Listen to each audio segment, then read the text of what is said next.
알아차림 두 번째 이야기입니다. 1번을 하는 바람에 이제 2번에 무슨 얘기를 해야 될까 사실 생각을 안 해와서 그래도 해야 되니까 또 하면은 나오거든요. 이야기를 좀 해보겠습니다. 뭐 여태까지 다 설명을 했으니까 뭐 알아차림이 뭐다, 뭐 있는 그대로가 뭐다, 이게 뭐다, 저게 뭐다 다들 뭐 머리로 이해하셨고, 또 지난 시간에는 그 머리로 이해한다고 해서 되진 않는 이유가 뭔지도 설명을 다 했고요. 그래서 실습까지 조금 해봤잖아요. 그래서 오늘은 이걸 이제 체화시키는 것에 대해서 좀 얘기를 해보겠습니다. 만약에 알아차림이 명상이나 어떤 활동, 뭐 어떤 사다나 같은 것들을 해야만 일어난다면 저는 알아차림이 아니라고 생각하고요. 첫 번째는 정확히 말하면 완전한 알아차림이 아닌 거죠. 알아차림이란 게 내가 부정적인 것에만 발동한다면 그것 역시도 저는 완전한 알아차림이라고 생각하지 않아요. 사실 알아차림이라는 거는 긍정과 부정에 넘어 있거든요. 그래서 알아차림은 긍정성으로부터도 벗어나는 거고 부정성으로부터도 벗어나는 거고, 정확히 말하면 내가 갖고 있는 어떤 생각, 감정, 의식, 의지 이런 것들로부터 벗어나게 되는 거죠. 그렇기 때문에 긍정적으로 되려고, 긍정적인 사람이 되고자 알아차린다? 저는 그거는 좀 이해가 안 갑니다. 그러니까 많은 분들은 긍정성이 좋은 거라고 생각해요. 긍정성이 나쁘진 않죠. 뭐 부정성보단 훨씬 상대적으로 좋은 데 있긴 하지만, 결과적으로 얘기를 한다면은 긍정이 있다면 그 반대급부로 언제나 부정성이 따라와요. 그러니까 좋은 일은 언제나 나쁜 일을 꼬리에 달고 다니죠. 꼬리에 달고 다니게 되고, 그렇기 때문에 좋은 일이 일어나면 나쁜 일이 일어나고, 나쁜 일이 일어나면 좋은 일이 일어나고, 끊임없이 긍정과 부정이 서로 사이클처럼 반복돼서 일어나게 되는 거죠. 그렇기 때문에 결과적으로 우리가 긍정을 추구하게 된다면은 긍정적인 사람이 된다기보다는 긍정과 부정을 계속해서 경험하는 사람이 되겠죠. 그래서 좋음과 나쁨, 긍정과 부정, 뭐 선과 악, 기쁨과 슬픔, 언제나 상대적 감정이 계속 순환하죠. 이 순환하는 것 때문에 우리가 끊임없이 희노애락을 경험하게 되는 거죠. 근데 우리는 무의식적으로 계속 긍정성을 원해요. 일이 잘 되길 원하잖아요. 내 자녀가 잘 되길 원하고, 뭐 내 삶이 잘 되길 원하고, 뭐 내가 뭔가 즐겁기를 원하고, 항상 우리는 이 긍정을 원하죠. 그리고 그렇기 때문에 우리가 언제나 이 부정을 경험하게 되는 거예요. 반대로 부정을 원한다면 뭐 또 그렇게 되겠죠. 그렇기 때문에 이거는 아주 일시적인 긍정성에 불과한 거고, 진정한 의미에서, 그러니까 뭐 평균치에서 언제나 긍정으로 기울어지는 거, 뭐 이런 거는 저는 거의 없다고 생각합니다. 어떤 측면들은 있겠죠. 예를 들어서 내가 뭐 경제적인 측면에서 긍정적이면 어떤 측면에서는 뭐 부정적이게 되고, 이런 균형을 맞추는 긍정과 부정의 어떤 양극단의 뭔가가 항상 존재하게 되는 거죠. 모든 게 완벽하고 모든 게 좋고 그러진 않아요. 뭐 하물며 예를 들어서 내가 뭐 표면적으로 보이는 모든 것들이 긍정적이고 잘 되고 뭔가 좋아 보이더라도 나 자신은 그것을 만족하지 못할 수 있고, 나 자신은 그 가운데서도 외로움과 고통과 뭔가 슬픔 같은 것들을 경험할 수도 있는 거죠. 그래서 우리는 이 긍정과 부정의 사이클을 극복하기 위해서, 이 사이클에 빠지지 않기 위해서 알아차림을 해 나가는 거지, 내가 긍정적이 되고 내가 뭐 좋아지려고, 내가 뭔가 행복하려고 그런 거랑은 저는 무관하다고 생각을 합니다. 그래서 행복이란 게 단어는 같지만 어떤 행복이냐라는 게 중요한 것 같아요. 내가 원하는 것이 충족되는 게 행복이냐, 충족되는 것, 뭐 이런 행복이 있겠죠. 원하는 것이 충족되는 행복, 내가 원하는 것도 싫어하는 것도 없는 그것이 유지되는 그런 행복이냐, 뭔가 끊임없이 변화하는 행복이냐, 끊임없이 불변하는 행복이냐, 이런 차이가 있는 것 같아요. 행복에 대해서도 저는 이런 행복을 조금 추구합니다. 뭔가가 되든 안 되든 상관없는 거, 내가 된다 안 된다에 대해서 얽매이지 않는 거, 거기에 걸리지 않는 거, 그런 행복이 저는 지혜라고도 생각하고요. 그런 행복이 자유라고도 생각합니다. 만약에 우리가 어떤 조건 하에서만 긍정적일 수 있고, 그리고 이때만 뭔가 행복할 수 있다면 이거는 매우 고통스러울 것 같아요. 일시적인 행복감을 경험하게 되긴 하지만 그 외 시간에는 계속해서 고통을 경험할 테니까, 어떤 번뇌를 경험할 테니까. 예를 들어서 우리가 뭐 새로운 차를 산다, 뭐 새로운 집을 산다, 내가 뭔가 경제적으로 성취했다, 뭐 원하는 관계를 만들었다, 원하는 어떤 명예를 얻었다 하더라도 그거는 굉장히 일시적인 기쁨, 일시적인 쾌에 지나지 않고 그 다음에 그것이 더 이상 나에게 만족감과 충족감을 주지 않게 됨으로 인해서 또다시 거기서 번뇌와 고통이 다시 일어나게 되잖아요. 그러니까 이런 식으로 계속해서 끊임없이 변화하는 거. 결국에는 이 변화라는 게, 변화는 언제나 고통을 향하는 거죠. 우리가 알아차리는 이유는, 알아차림을 해야 되는 이유는 고통으로부터의 해방이거든요. 결국엔 알아차림이 깨달음으로 이어져야 되는 거고, 깨닫지 못하더라도 깨어남으로라도 이어져야 되는 거고, 그렇게 하다 보면 우리가 이제 고통을 멈추는 어떤 지점을 발견하게 되고, 그것을 뭐 적극적으로 사용하게 되는 거죠. 그렇기 때문에 제가 접속사를 지금 엄청 많이 쓰고 있는데, 어쨌든 그렇기 때문에 알아차림은 멈추는 것이기도 하고, 또 알아차림은 긍정이나 부정이 아니라 그냥 해야 되는 것 같아요.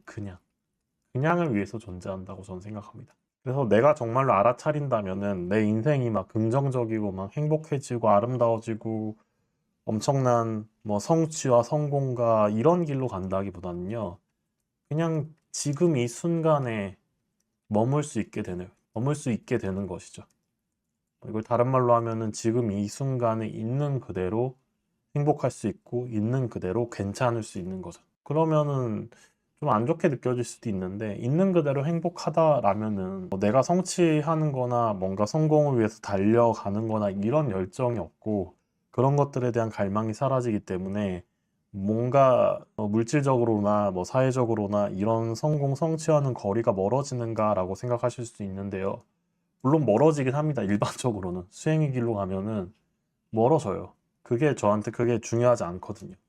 그렇지만 중요하지 않고 거기에 대해서 얽매이지 않기 때문에 결국엔 그것을 성취하는 것도 하나의 선택이라는 걸 알게 되는 거죠. 다른 말로 하면은 이것에 대해서 크게 부담을 느끼지 않아요. 부담을 느끼지 않기 때문에 쉽게 도전할 수 있죠. 도전이 아니에요. 이때가 되면 도전하는 게 아니라 그냥 쉽게 하는 거죠. 되고 안 되고는 이제 더 이상 나에게 중요한 게 아니니까. 뭐 된다고 해서 더 막 크게 기쁜 것도 아니고, 안 된다고 해서 더 크게 나에게 절망을 주는 것도 아니니까 그냥 도전하게 되고, 이 도전의 빈도가 늘어나게 되면은 내 삶을 변화시킬 수 있는 가능성도 남들보다는 더 많겠죠. 그래서 변화에 순응한다라는 얘기가, 정확히는 변화를 받아들인다, 이런 이야기들이 우리가 그냥 이 변화한 대로 살겠다이기도 하지만, 또 한편에서는 내가 주도해서 어떤 변화들을 일으키기가 되게 쉬워지는 거죠.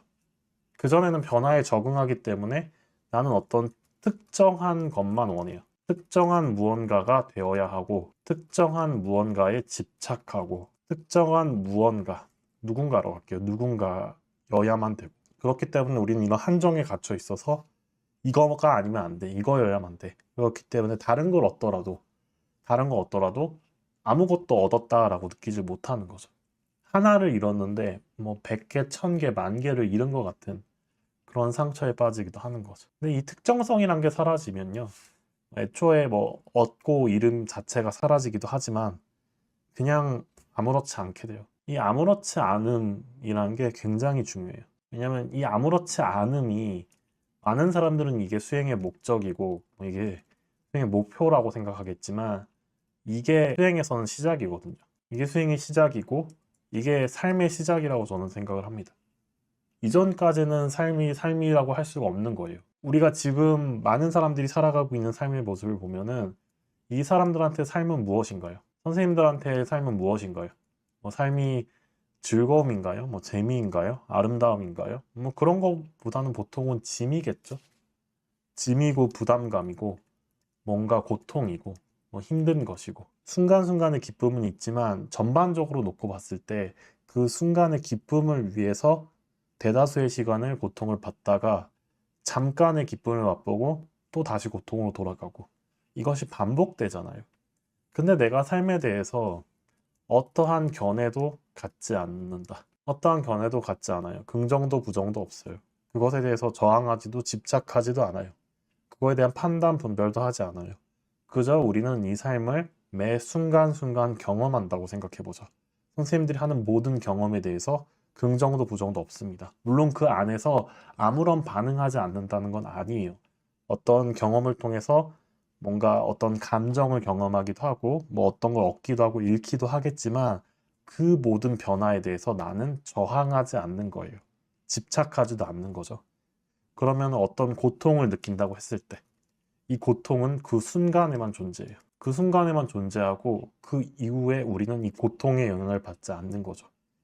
과거에 어떤 일에서 내가 고통을 받았는데 그것과 비슷한 일이나 그것과 비슷해 보이는 일을 경험하게 될 때 우리는 이미 머릿속에서 고통을 경험하고 그것을 직면했을 때 또한 고통을 경험합니다. 근데 알아차린 상태, 어떠한 견해도 갖지 않는 그냥의 상태, 있는 그대로가 된다라면은 고통은 순간순간의 경험처럼 올라오긴 하지만 그냥 그것으로 끝이 나고요. 기쁨도 마찬가지고 즐거움도 마찬가지고 뭐 행복과 같은 그런 것들도 다 마찬가지예요. 그냥 그 순간만 존재하는 거예요. 그러면 우리한테는 이 삶이란 게 반복되는 무언가가 아니라요. 그냥 순간순간이 되는 거예요. 순간순간이 되기 때문에 우리가 이 삶을 어떻게 보면 진정으로 재미있게 살 수 있는 거죠. 우리는 그 순간에 몰입할 수 있기 때문에. 몰입되지 않을 때는 내가 어떤 생각에 빠져 있거나 어떤 고민에 빠져 있거나 어떤 감정에 빠져 있을 때는 몰입이 되지 않기 때문에 그냥 무감각해요.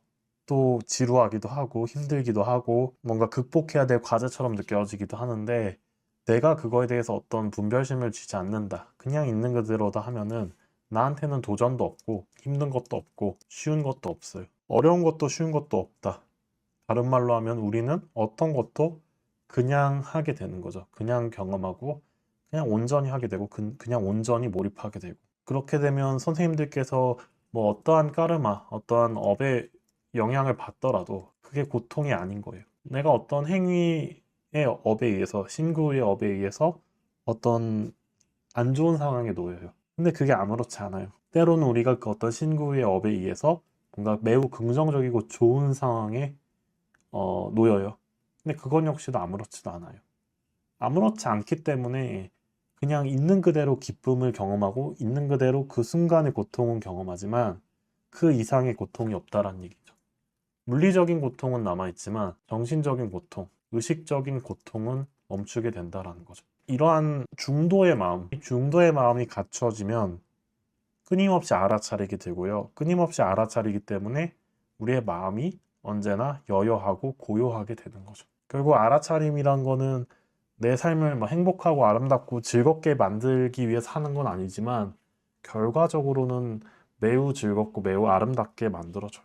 우리는 부정에 놓여 있기 때문에 이 부정을 벗어나서 긍정으로 가야만 행복하다고 여태까지 아주 이것만 그러니까 이렇게만 경험해 왔는데 그게 아니란 걸 알게 돼요. 행복하든 행복하지 않던 뭐 이렇든 저렇든 어떠한 것에 걸리지 않고 그냥 이 순간의 맛, 이 고요함의 맛, 이 평정심의 맛을 보게 되는 거죠. 그 일미를 맛보게 될 때 그때부터 우리의 삶이 완전히 달라져요.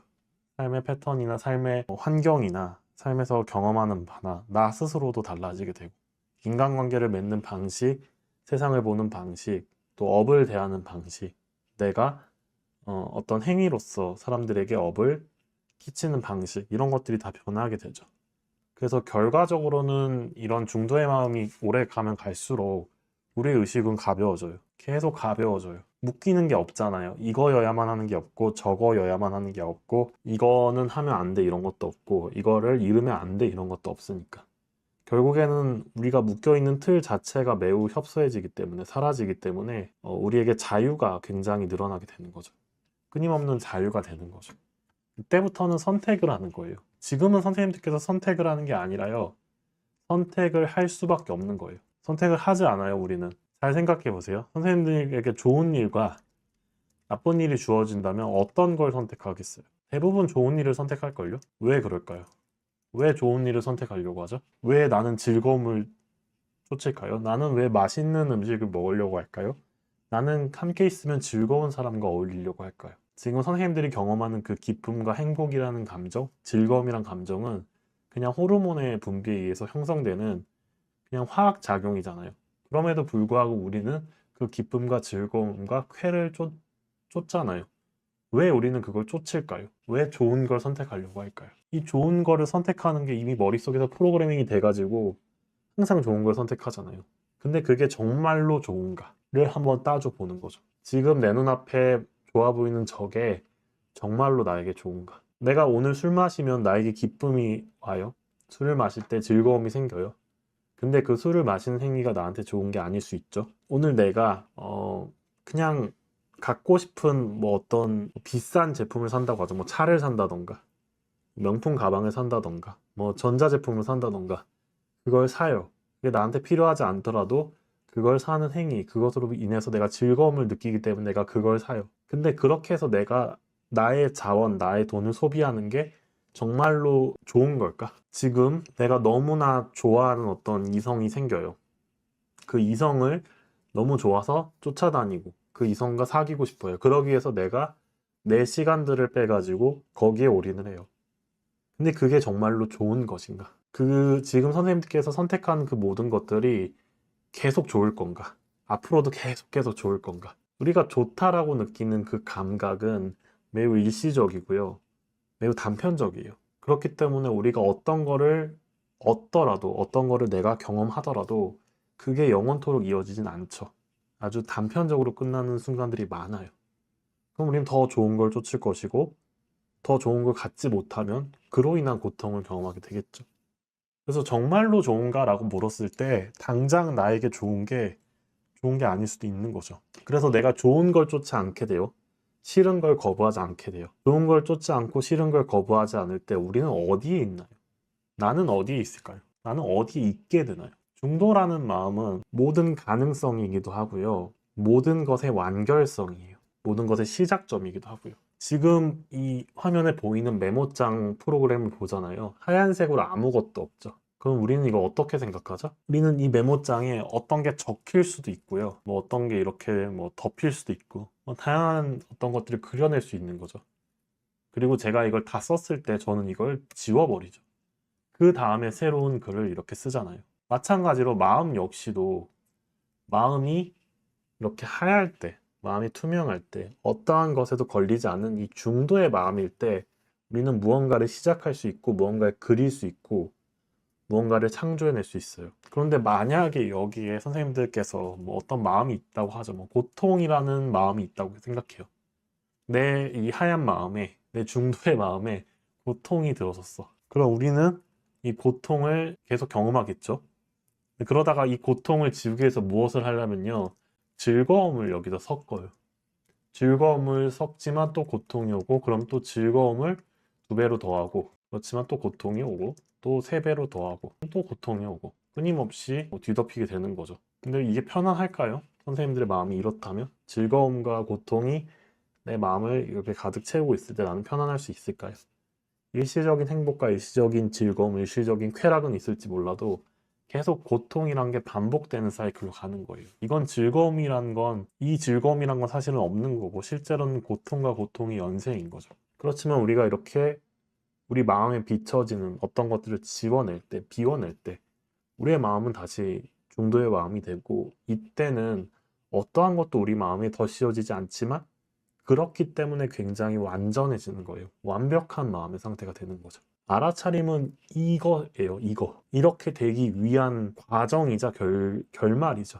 그래서 우리가 알아차리려고, 내 마음에 아무리 더 씌워요. 생각으로 아무리 알아차리려고 해요. 안 되는 거예요. 알아차림은 모든 것으로부터 주의가 끊어지는 그 자리거든요. 우리가 무언가를 알아차리는 건요, 무언가 채워졌을 때 알아차리는 게 아니라 뭔가 비워졌을 때 알아차려줘요. 어떤 생각에 묶여있을 때 그 생각에 더더욱 묶인다고 알아차리는 게 아니라요. 생각이 묶여있는 순간 생각이 일시적으로 질 때, 일시적으로 생각이 멈출 때 그때 알아차림이 일어나는 거예요. 같이. 알아차리고 끊어내는 게 아니라요. 끊어짐과 알아차림은 동시에 일어나요. 우리에게 과부하가 걸리면은 이 과부하를 끊어내기 위해서 알아차림이 쓰일 수 있는 거죠. 그렇기 때문에 우리는 알아차림을 하려는 그 행위에 집중하는 게 아니라 그건 애초에 불가능하고 어느 순간 알아차려졌을 때 그때를 기억해야 돼요. 그러니까 고요함과 평정심과 가벼운 마음. 명상을 하면 제가 언제나 이 명상은 생각을 멈추는 거라고 합니다. 그리고 워밍업이라고 하잖아요. 명상을 하면은 알아차림과 비슷한 상태에 들어가요. 그래서 이게 워밍업인 거예요. 명상 상태를 내가 인지하고 기억하고 주의 깊게 살펴보고 그 명상 상태를 언제나 끌어낼 수 있도록 체화시킨다고 해보죠. 그럼 선생님들은 명상을 하지 않더라도 일상생활 하나하나에서 알아차림을 일으킬 수 있어요. 아무것도 하지 않음으로써 알아차림이 일어나는 거죠. 저는 나는 누구인가라는 문장을 굉장히 잘 사용합니다. 왜냐하면 저한테 나는 누구인가라는 질문은요, 이거에 대한 답을 유추하게 하는 생각을 일으키는 그런 질문이 아니라요, 생각을 멈추게 하는 질문이니까. 나는 누구인가라고 물었을 때 나라고 느껴지는 그 모든 것들은 나라는 하나의 생각, 나라는 하나의 어떤 감각에 불과한 거예요. 근데 그게 나는 아닌 거죠. 왜냐하면 나는 고정된 실체가 아니기 때문에. 고정된 실체가 아니기 때문에 우리가 느끼는 그 어떤 것도 나라고 할 수가 없어요. 선생님들께서 어떤 나에 대한 감각을 느끼고 나서 아, 이게 나구나 했을 때 이미 선생님이 느꼈던 감각은 과거가 돼버립니다. 과거가 돼버린 그것은 내가 아닌 거죠. 그렇기 때문에 과거와 현재와 미래에 언제나 동시에 존재할 수 있는 단 하나, 그것만이 나일 수밖에 없는 거죠. 그게 뭘까요? 과거에도, 과거, 현재, 미래에 변하지 않는 그거. 그게 뭘까요? 그게 나는 누구인가에 대한 답인 거죠. 물론 이제 이것도 답이라고 할 수는 없어요. 왜냐하면 이것을 우리가 답이구나라고 생각하면 그건 생각, 관념으로 어떤 형태를 지어버린 거니까. 그 형태는 고정된 실체가 될 수 없고, 그렇지만 우린 이걸 고정된 무언가라고 느끼기 때문에 실제하지 않는 하나의 환영인 거죠. 결국에는 과거, 현재, 미래에 변하지 않는 것은 끊임없이 변화하는 이 현실인 거고, 끊임없이 변화하는 그것을 관조하는 거, 관찰하는 거, 있는 그대로 볼 수 있는 그것이 알아차림이고, 그것이 나는 누구인가인 거죠. 결국엔 이 질문 하나를 통해서 나는 사티가 되는 거예요. 알아차림이 되는 거예요. 지관이 되는 거예요. 그것을 통해서 선정에 들어가고, 그것을 통해서 나의 어떤 과거와 현재와 미래에 걸쳐 있는 수많은 업과 수많은 미세한 의식과 미세한 세업들을 마주할 수 있는 거고, 마주함으로써 그것들을 제도할 수가 있는 거죠. 결국에는 되게 기초적인 거지만 저는 제일 중요한 것 중 하나라고 생각을 합니다. 그래서 이거는 하려고 하면 안 돼요. 알아차리려고 하면 안 되고, 알아차림으로 내가 고요해지려고 하면 안 되고, 내 마음을 비우려고 하면 안 돼요. 왜냐면 선생님들이 하려는 그 모든 것들, 내가 해야지 하는 거 생각이잖아요, 벌써. 생각으로 생각을 비우려고 합니다. 그거는 아닌 거예요. 비우려는 의도는 내되 그 의도가 사라지고 비우려는 생각이 사라지고 내가 내 내면에 대해서 어떤 것도 그러니까 하려고 하는 것이 다 멈추는 그 자리에 돌입했을 때 그때 비로소 알아차림이 되고 사띠가 되고 멈춰지는 거죠. 그때 고요해지는 거죠. 그게 결국에는 선생님들께서 가야 될 길인 거죠. 저도 마찬가지고. 명상은 고통을 해결하기 위한 건 아니에요. 고통으로부터 자유로워지는 거지, 고통을 해결하는 건 아니에요. 고통으로부터 벗어나는 것도 아니에요. 고통으로부터 자유로워진다와 고통으로부터 벗어난다는 좀 다른 게 뭐냐면요. 고통으로부터의 자유에, 결국엔 사실 뭐 비슷한 언어지만 해방이라는 의미는 언제 해방이 되냐면요. 예를 들어 우리나라가 해방될 때 생각해보죠. 우리나라가 뭐 1945년 8월 15일 날 물론 해방이라고 하지만 이 이후로도 뭐 가을까지는 일본이 주둔했으니까 그래서 해방이라고 하죠. 해방이 됐다고 생각해보죠. 해방이 됐죠. 그러면 우리가 해방된 거는 무엇을 의미하는 거예요? 우리를 식민지배하던 그 식민지의 어떤 식민지배를 하던 그 체제 자체가 없어지는 거잖아요. 그 체제는 그대로 있는데 우리가 거기서부터 나온 게 아니잖아요. 우리의 해방 같은 경우에는. 즉 무엇이냐? 우리가 해방될 게 없을 때, 해방할 것이 없을 때 비로소 해방이 되는 거예요. 사실은 없다는 걸 자각할 때. 고통으로부터 자유로워진다라는 건요, 이 고통 자체가 실제하지 않는다라는 걸 알아차릴 때 가능한 거죠. 근데 고통은 실제가 아니야 라고 머릿속에서 되뇌인다고 해서 그게 되는 건 아니에요. 이거는 그냥 나의 생각일 뿐이야 한다고 해서 그 생각으로도 벗어날 수가 없잖아요. 선생님들께서 아무 의미 없는, 아무 쓸데없는 걱정을 할 때 그 걱정을 빠져나오려고 아무리 해봐도 이거 그냥 내 상상이야, 이거 내 생각이야, 아무것도 아니야 라고 해봐야 못 빠져나오잖아요. 그러면 어떻게 해야 그걸부터 빠져나올 수 있나요? 고통이라는 생각 자체가 사라질 때, 이게 고통이다 고통이 아니다라는 그것을 판단 분별하는 그 분별식 자체가 멈출 때 그때 빠져나오잖아요. 알아차림은 그런 개념인 거죠. 알아차림은 내가 무언가를 알아차리는 게 아니라요. 알아차릴 게 없음으로써 알아차리는 거예요. 알아차리려고 하면 알아차리는 게 아니에요. 알아차릴 게 없기 때문에 알아차릴 수 있는 거예요. 이걸 자꾸 우리는 사고 체계에서 머릿속에서 생각으로 어떻게 하려고 하기 때문에 안 되는 거죠. 생각의 작용이 아니에요. 생각이 일어나는 그 자리에 가는 거예요. 우리의 마음 바탕이 있고요. 그 안에 생각이 있는 거죠. 다른 말로 하면 우리의 마음으로 가는 거고, 또 라마나 마하리시는 가슴으로 가라고 하거든요. 가슴. 이 가슴이란 게 물리적인 위치의 가슴이 아니라요. 마음이 일어나는 자리, 이 마음의 뿌리로 들어가야 되는 거죠. 마음이 일어나는 자리, 생각이 일어나는 자리. 생각이 일어나는 자리는 생각이 멈춤으로써 들어가게 되고, 마음이 일어나는 자리는 마음에 대한 나의 착, 마음에 대한 어떤 집착, 주의 이런 것들이 멈출 때 드러나게 되는 거죠. 그래서 한 마음인 거예요. 여러 마음이 아닙니다. 마음은 이 마음 저 마음이 있는 게 아니에요. 그냥 한 마음이에요. 우리가 여러 마음이 있다고 생각하는 것뿐인 거죠. 한 마음은 고통도 즐거움도 행복도 무엇도 아니에요. 고요함도 평정심도 아니에요. 그냥 어떤 것이라고도 할 수 없는 상태, 어떤 것도 아니지만 동시에 어떤 것이기도 한 상태인 거죠. 끊임없이 변화하고 우리가 순간순간 그거를 붙잡을 수 없는 그 마음인 거죠.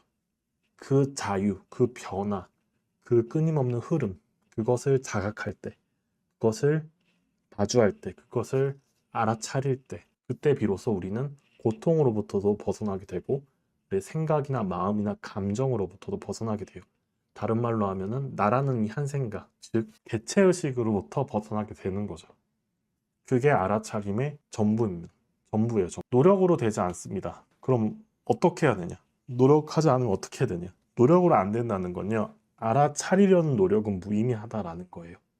알아차리기 위해서는 좀 전에 얘기했잖아요. 생각이 멈춰야 되고 감정이 멈춰야 되고 이런 의식, 의지 이런 것들이 멈춰야 된다고. 근데 그게 멈춰지려면요. 내가 어딘가에 끊임없이 빠져드는 그 형태의 습성을 제도해야 되는 거죠. 내가 어딘가에 자꾸 주의가 묶여요. 어딘가에 생각이 묶여요. 그런 것들을 풀어내는 것. 그거는 우리가 노력을 해야죠. 그 묶이는 것을 끊임없이 바라봐야 되는 거예요.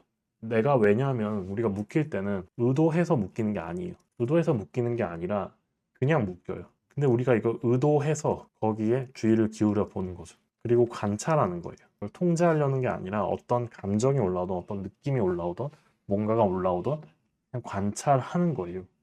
그게 바로 명상이에요. 명상은 그래서 이러한 습성, 우리가 어떤 생각과 감정과 의식에 묶이는 그것들을 멈추는 거, 그걸 끊어내는 거. 어떻게? 의도적인 몰입으로. 의도적인 몰입을 통해서 하는 거죠. 그래서 이렇게 해보시면 됩니다, 사실은. 이렇게 설명하는 것 자체가 되게 어려운 것 같아요, 저는. 그냥 되니까. 알아차림이 어려운 게 없으니까. 그냥 되잖아요. 아무것도 할 게 없으니까. 아무것도 안 하면 되는 건데, 자꾸 뭘 하니까 안 되는 거예요. 뭘 안 하시면 돼요. 여태까지 뭘 하셨잖아요. 근데 잘 생각해 보세요. 선생님들께서 항상 뭔가 궁리를 하셨을 거예요, 머리로. 이거 해볼까, 저거 해볼까, 이런 걸 얻어볼까, 이런 걸 사볼까, 이런 투자를 해볼까. 그 생각대로 해서 잘 된 적도 있으시겠지만, 안 된 적도 많으실 거예요. 그걸 생각해 보면은 내 생각이나 내 어떤 의식이나 의지가 항상 옳지는 않다. 항상 나에게 긍정적이지 않다라는 걸 아실 거고, 그러면은 내가 어떤 거에 대해서 이상하게 확신하거나 이상하게 빠져들거나 하는 것 역시도 올바르지 않다라는 걸 머리로 인지를 하실 겁니다. 그러면 내가 어떤 몰입하는 것을 안 하는 거죠. 어딘가에 내 의지와 상관없이 몰입하는 것. 그런 것들에 대해서 그렇게 한번 대입을 해보는 거죠. 이게 나한테 좋은가? 이게 나쁜가? 그리고 내가 과연 내 생각을 통제할 수 있을까? 내가 무언가 하려고 하는 거, 내가 무언가 바꾸려고 하는 거, 이게 가능한 일일까? 지적인 차원에서 일단 해보시고, 그 다음에 이게 좀 더 발전이 된다면은 의식적인 차원에서 주의를 돌리는 거, 주의를 끊는 거, 이런 것들을 해보시면 좋아요. 그 주의를 돌리는 대상이 지금은 계속 이 고통을 피하기 위해서 즐거움을 쫓는다면, 이제는 즐거움을 쫓는 게 아니라 이 고통을 대체할 수 있는 고통으로 가는 거죠. 그 고통이 가장 쉬운 것 중 하나가 경전을 읽는 거, 경을 외우는 거, 기도를 하는 거, 내가 싫어하는 사람에게 축원을 하는 거, 그런 것들이죠. 고통은 사람들이 느끼는 이 고통의 대부분은 수행적 고통으로 치환이 돼요. 수행적 고통은 번뇌를 의미하거든요. 근데 이 번뇌라는 게 끊임없는 의문을 통한 번뇌인 거예요. 의도한 번뇌인 거예요. 왜 번뇌를 의도할까요? 번뇌를 통해서만 지혜를 얻을 수 있으니까. 그래서 번뇌즉볼이잖아요. 왜 번뇌를 통해서만 지혜를 얻을 수 있을까? 번뇌하기 때문에 우리가 의문이 생겨요. 의문하기 때문에 또 번뇌가 생기고. 이렇게 의문과 번뇌가 끊임없이 반복되는 과정을 거치다 보면 어느 순간에 이 번뇌는 사라지고 오로지 의문에만 몰입하게 돼요. 그 순간부터 선생님들께서 이때부터 이 의문을 타파할 수 있는 작은 가능성을 얻게 되는 거고, 이때부터 우리가 알아차릴 수 있는 작은 힘을 얻게 되는 거예요. 의도적으로 나를 고통에 머물게 함으로써 그 고통을 통해서 번뇌를 일으키고, 그것을 통해서 우리가 지혜, 보리심, 알아차림으로 넘어가게 될 수 있는 거죠. 그래서 선생님들께서 만약에 수행을 한다, 명상을 한다, 이런 선 같은 걸 한다고 생각을 해보죠. 그렇게 되면 선생님들은 이 과정에서 고통을 겪을 거예요. 명상이 행복하고 즐겁고 아름답기만 하다? 그거는 그냥 명상 테마파크지, 그걸 나를 전환시켜 줄 수 없어요. 고통이 포함된 명상, 고통이 포함된 수행, 선, 이게 있어야 된다고 생각해요. 그게 저는 그게 막 고행이라고까지 하진 않겠지만 어느 정도 번뇌는 있어야 된단 말이죠. 그 고통을 회피하지 않고 끊임없이 마주하고 마주하는 거예요. 처음엔 회피하겠지만 계속 마주하다 보면 나중에는 고통이 친구처럼 느껴지게 되고요. 그때는 이 고통이 더 이상 고통이 아닌 거예요. 고통이지만 나한테는 공부이고, 나한테는 친구이고, 나한테는 그것이 나를 잡아주는 안전벨트 같은 게 되는 거죠. 그 단계를 넘어서야만, 그 단계를 경험하셔야만 사람은 변화해요. 그냥 변화하지 않습니다. 그냥 변화할 수가 없어요. 긍정적으로 가서는 긍정적으로 뭔가 얻을 수 있을 거라 생각하겠지만 그게 불가능해요. 뭔가를 얻기 위해서는 긍정과 부정을 뛰어넘어야 돼요. 긍정성과 부정성을 뛰어넘기 위해서는 긍정성에 대해서도 아무렇지 않아야 되고 부정성에 대해서도 아무렇지 않아야 돼요. 두 가지에 아무렇지 않기 위해서 우리는 끊임없이 마주하는 거죠. 그 마주함을 통해서 알아차리는 거고 성장하는 거고. 그래서 명상이나 이런 걸 할 때 참으셔야 돼요. 사실 온라인으로 하는 거나 유튜브로 들으시는 분들이 그 정도까지 근기가 강하진 않아요. 대부분이. 끈기가 있지도 않고. 근데 정말로 내가 바꿔보고 싶다면은 해봐야죠. 저는 운동을 해보진 않았지만 그렇게 예를 들어 선생님들께 옛날에 한때 요새도 그런지 모르겠지만 바디 프로필 찍는 게 유행이었잖아요. 사람들이 바디 프로필 찍겠다고 막 굶고 운동하고 이런 거 하잖아요. 고통스럽지만. 명상도 그런 고통과 이게 필요한 거죠. 근데 많은 분들은 그 명상 자체가 그냥 그 이완하고 휴식하고 여기에만 초점을 맞추다 보니까 일종의 고통을 피할 수 있는 휴식처가 되는 거예요. 이 휴식처가 되는 게 나쁜 건 아니에요. 그렇지만 내 삶이 끊임없이 반복되게 한다는 게 문제인 거죠. 그리고 내 고통은 현실에서 계속 경험할 수밖에 없다는 게 문제인 거고요. 내가 수행과 명상에 몰입하게 되면 현실적 고통이 거의 없어져요. 현실적인 문제는 문제도 아니에요. 그냥 그거는 별거 아닌 거예요. 나한테 가장 시급한 게 수사상으로부터 벗어나는 거, 늙음에서 오는 고통, 이런 걸로부터 벗어나는 거, 생로병사로부터 벗어나는 거, 윤회로부터 벗어나는 거, 그게 나한테 시급한 일인데 그 이외의 고통이 나한테 이렇게 아프기나 할까요? 아플 수가 없습니다. 결국에는 선생님들께서 명상이나 수행에 심취하고 거기에서 고통을 경험하면 할수록 현실적인 고통은 사라져요.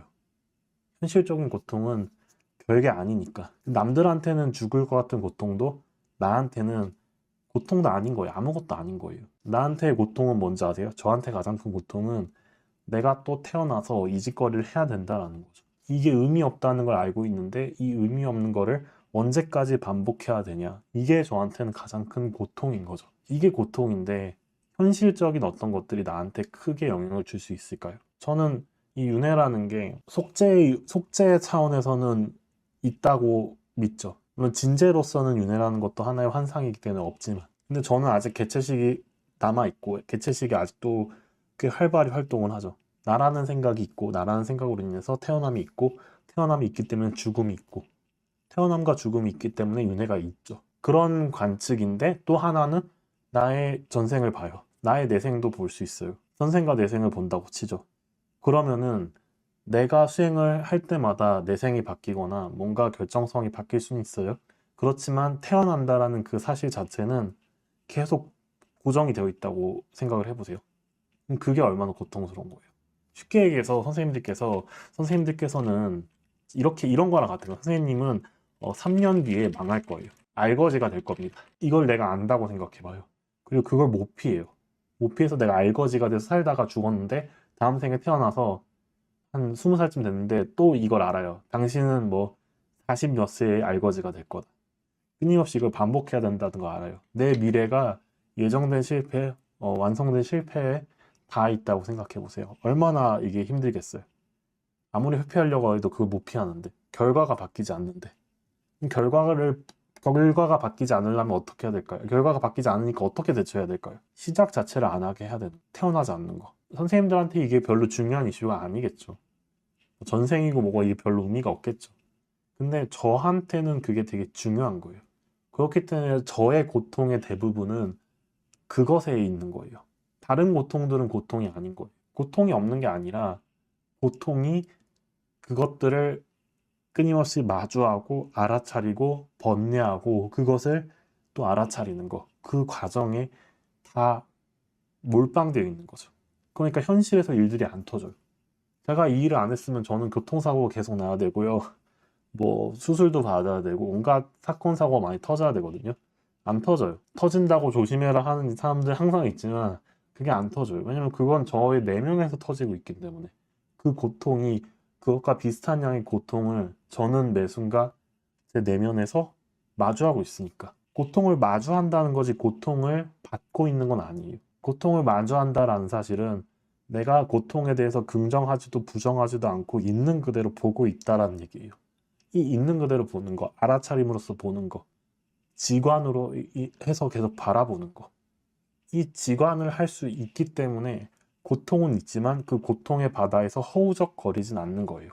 그 고통의 바다를 건너고 있긴 하지만 그게 됩니다. 왜 되냐고요? 저도 되니까요. 나 같은 놈도 되니까 선생님들은 당연히 되겠죠. 저는 굉장히 신경질성인 사람이었고 굉장히 게으른 사람이고 뭐 지금도 아시잖아요. 제가 지금 4년째 책 낸다 매년 얘기하고 있지만 안 쓰고 있잖아요.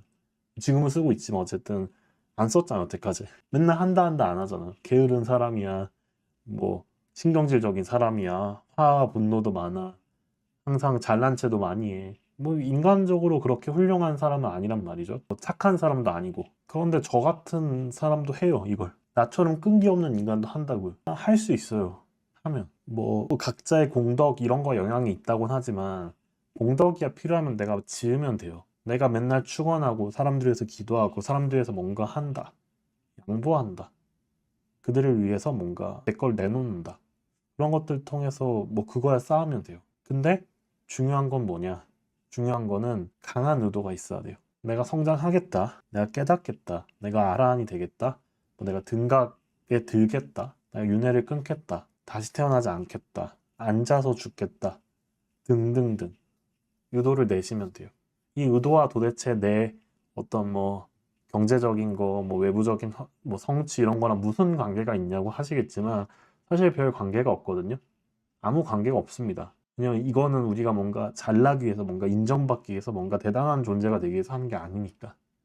근데 선생님들께서 그런 것들을 구하지 않음으로써 그렇게 될 수 있고요. 그렇게 인정받을 수 있고 그렇게 존중받을 수 있고 그렇게 성장할 수 있게 되는 거예요. 외부적으로도. 물론 이제 그런 것들이 더 이상 선생님들에게 만족감을 주진 않겠죠.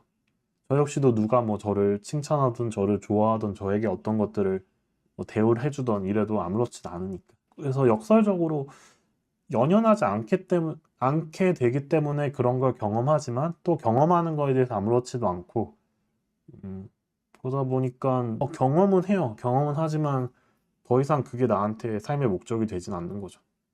고통이 덜한 거고 해도 되고 안 해도 되고 뭐 경험해도 좋고 안 해도 좋고 이런 것들이 계속 되는 거죠. 그래서 기도를 할 때도 잠깐 이제 다른 얘기로 넘어가면 기도를 할 때도 우리가 그거를 간절히 원하면 안 돼요. 예를 들어 내가 어떤 뭐 차를 원해. 넌 차를 좋아하니까 차를 원해. 새로운 전기차를 사고 싶어. 뭐 뭐가 있을까요? 뭐 새로운 전기차를 사고 싶어, 뭘 사고 싶어, 비싼 차를 사고 싶어. 그걸 간절히 원해요, 내가. 마음에서 나 제발 저거 좀 사자, 제발 저거 좀 가져봅시다. 저거 좀 갖게 해주세요. 정말 간절합니다. 그 마음이 어떤 마음일까요? 그 간절함이란 마음은 어디서 일어날까요? 그 간절한 마음의 토대가 무엇일까요? 저게 나한테 어려운 일이다. 저게 나한테 불가능한 일이다. 저게 나한테 힘든 일이다. 내가 저 차를 사는 건 불가능해. 내가 저 차를 갖는 건 힘들어. 저 차를 갖는 거는 나에게 매우 매우 어려운 일이야. 그럼 그 생각의 뿌리, 근원은 어떤 생각일까요? 어떤 마음일까요? 나는 돈이 없어. 나는 원하는 걸 갖지 못했어. 나는 차가 없어. 이런 거겠죠. 나이가 없다는 생각으로부터 나는 저걸 가질 수 없다. 나는 저거를 얻을 수 없다. 또 거기서 그거에 대한 간절함이 올라오는 거예요. 내가 내 거라고 생각하는 거에 대해서 간절한 적 있나요? 선생님들은 선생님의 화장실에 있는 자기 칫솔을 간절하게 갖고 잔 적이 있나요? 물론 어디 여행 갔을 때 칫솔을 안 가져가면 그런 생각 하겠지만 그렇지 않고서는 별로 그런 생각 안 하잖아요. 그리고 선생님들께서 이미 있는 자신의 파트너나 자신의 자녀나 아니면 자신의 친구나 이런 사람에 대해서 간절해 본 적이 있으세요? 이런 관계가 형성되기 전에는 간절했을 수 있어도 지금만큼은 그렇게까지 간절하지 않을 거예요. 물론 내 자녀가 아프거나 내 자녀나 내 파트너나 내 친구를 잃을 수도 있는, 그들이 아프거나 그들에게 문제가 생겨서 그들과 이제 인연이 닿을 수도 있는 그런 상황이라면 간절함이 생기겠지만 나한테 있는 거라고 느낄 땐 절대 간절함이 안 생기잖아요. 그렇기 때문에 나한테 없다라는 생각, 나한테 없다라는 느낌, 나한테 없는 거, 내가 가질 수 없는 거라고 하는 그 상태에서부터 파생된 간절함이기 때문에 그 기도는 그 대상에 대한 기도가 아니라요. 나는 없어라는 기도예요. 기저에 깔려있는 무의식의 이 마음이 기도가 되는 거예요. 그래서 아무리 간절하게 기도해봐야 이루어지기가 어려워요. 이루어지더라도 다른 수많은 기회비용들을 포기해야만 가능한 거예요. 영끌을 해야만 되고 내가 다른 것들을 포기하고 다른 것들을 하지 못하고 여기에 올인해야 되고 그렇게 해야만 그걸 얻을 수 있는 거예요. 근데 그렇게 해서 얻었을 때 내가 만족할 수 있느냐? 절대 만족할 수 없어요. 거기서 또 다른 불만과 또 다른 고통이 파생되는 거죠. 그렇기 때문에 기도는 매우 매우 쉽고 간단하고 간결해야 되는 거예요. 이것 또한 알아차림에서 가능한 거예요. 내가 기도를 할 때만큼은 긍정성과 부정성이 멈춰야 알아차림으로써 해야 그 기도가 쉽게 쉽게 결정이 일어나요. 내가 집에 치약이 떨어져서 쿠팡에서 혹은 네이버에서 치약을 시켜야 되는데 그 치약을 시킬 때 고민을 하나요? 치약의 종류 이런 건 고민할지 몰라도 치약을 사는 그 자체에 대해서는 크게 고민하지 않을 거예요. 그냥 사는 거니까. 그리고 가격이 비싸지 않으니까. 그냥 필요한 거니까. 치약을 사는 데 있어서 긍정성과 부정성이 왔다 갔다 하지 않잖아요. 그냥 사는 거지. 기도는 그냥 사는 거 같은 거예요. 그냥 하는 거예요, 그냥. 근데 그냥이 되려면은 평정심이 있어야 되고, 고요함이 있어야 되고, 충족감이 있어야 되죠. 그렇지 않고서는 그냥이 안 되는 거예요. 이게 나한테 있다 없다라는 생각이 없을 때 기도가 쉽게 돼요. 그럼 있다 없다는 생각, 충족감과 이런 게 느껴지고 평정심이 있어야 되고 이런 게 있으려면 어떻게 될까요? 생각과 감정과 판단 분별과 개체의식의 작용이 멈춰야 되는 거죠. 멈추는 순간에 우리는 그것을 완벽하게 그려내고 완벽하게 결정하고 완벽하게 얻을 수 있게 돼요. 굉장히 아이러니한 거예요. 내가 그걸 얻고자 한다면은 그걸 갖고자 하는 마음이 사라져야 쉽게 얻어요. 그거에 대한 집착이 멈춰져야 쉽게 얻어요. 사실 그건 나한테 얻는 것도 아니거든요. 내가 집착하고 정말로 간절할 때는 그게 나한테 없다고 느끼기 때문에 그걸 얻는다라고 느끼지만 내가 그거에 대해서 집착과 저항이 없어요. 그냥 사요. 그냥 가져요. 그때는 얻는 거라고 생각하지 않아요. 사는 거라고도 생각하지 않아요. 그냥 그게 내 눈앞에 있던 내 손에 있던 없던 나한테 있는 거나 마찬가지인 거예요. 선생님들께서 칫솔 치약을 다이소에서 가서 산다고 치죠. 다이소 가서 사는데 그 못 살 거라고 생각하지 않잖아요. 못 살 거라고 생각하지 않는다는 것 자체가 이미 나한테 그건 있는 거예요. 마찬가지로 기도 역시도 마찬가지입니다. 기도 또한 나에게 있는 거예요. 나에게 있는 거라고 느낄 때 쉽게 돼요. 그래서 생각이 멈출 때 기도가 잘 되는 거예요. 왜 옛날에 선지식들이 성철 스님은 3000배 시키고 그런 거 하잖아요. 그 예전에 기도하시는 분들은 산 아래서부터 산 꼭대기까지 올라가서 기도하고 했잖아요. 3000배, 108배 이런 거 하잖아요. 기도하기 전에. 이걸 이제 인도에서는 사다나라고 하는데 이 사다나를 하는 이유가 뭘까요? 생각을 없애려고. 몸이 지치면 생각이 사라져요. 몸이 힘들면 생각이 사라져요. 선생님들께서 한 6시간, 7시간 산 타고 올라가서 뭐 어디 절에 들어가요. 그럼 이때 기도하는데 그냥 해요. 이게 됐으면 간절함도 없고 뭐도 없고 그냥 기도를 해요. 아무 생각 없이. 내가 기도를 했는지조차도 기억을 못해요. 근데 그 기도들은 이루어져요. 신기하게. 생각하지 않기 때문에. 생각이 멈추는 거, 알아차리는 거. 그게 안 되니까 몸으로 하는 거고, 그래서 안 되면 절이라도 하셔야 돼요. 안 되면 많이 걷고 많이 움직이셔야 되는 거고. 근데 되면서부터는 선생님들이 몸이 힘들든 안 힘들든 이렇든 저렇든 뭐 오든 가든 뭐든 상관없이 그냥 되는 거죠. 그렇기 때문에 알아차림이 뭐 편안함을 만들어주는 것도 맞고 뭐도 맞지만 나의 어떤 기도를 하는데 내가 어떤 결정을 하는데 내가 어떤 선택을 하는데도 매우 매우 유용한 도구예요. 생각이 사라질 때 우리는 감정이 사라질 때 우리는 어떤 판단 분별이 멈출 때 우리는 가장 올바른 선택을 해요. 이상하죠? 판단 분별을 해야 올바른 선택을 할 것 같은데 내가 판단 분별을 할 때 정말로 아주 객관적으로 판단 분별을 하나요? 아니에요. 주관성이 굉장히 개입이 돼요. 투자할 때 다들 판단해서 사거든요. 지금 사야 돼. 지금 팔아야 돼. 그렇게 해서 이득 보는 사람 얼마나 됩니까? 별로 없잖아요. 다들 손해보잖아요. 판단 분별이 아니라 옳고 그름을 명명백백하게 볼 수 있는 그 순간에 해야 돼요. 생각이 없어야 됩니다. 감정이 없어야 됩니다. 판단 분별이 없어야 합니다. 오로지 그것에만 몰입해야 돼요. 그러면 알아요. 지금인지 아닌지, 이건지 아닌지. 지관을 하면, 관법을 하면 뭐 사마타가 안 되더라도 사실 사마타와 위파사는 같이 되거든요. 지관을 같이 하잖아요. 그러면은 올바른 선택을 할 수 있어요. 그 올바른 선택이 당장은 올바른 선택이 아닌 것 같지만 결과적으로 올바른 선택이고요. 그 올바른 선택이 당장은 나에게 손해가 되기도 하고 당장은 나에게 이익이 안 되기도 하지만 결과적으로 큰 이익을 가져다 줘요. 눈앞의 이익만 쫓는 사람은 큰 이익을 보기 어렵다고들 하잖아요. 큰 이익을 보기 위해서는 어떤 건 내줘야겠죠. 어떤 것들은 포기해야 되고. 근데 우리는 모든 것들을 다 가지려고 하다 보니까 어떤 것도 얻지를 못해요. 한 사람이 모든 걸 얻을 순 없어요. 이 사람이 얻을 수 있는 건 정해져 있어요. 우리는 여태까지 삶을 살아오면서 분명히 경험해 보셨을 거예요.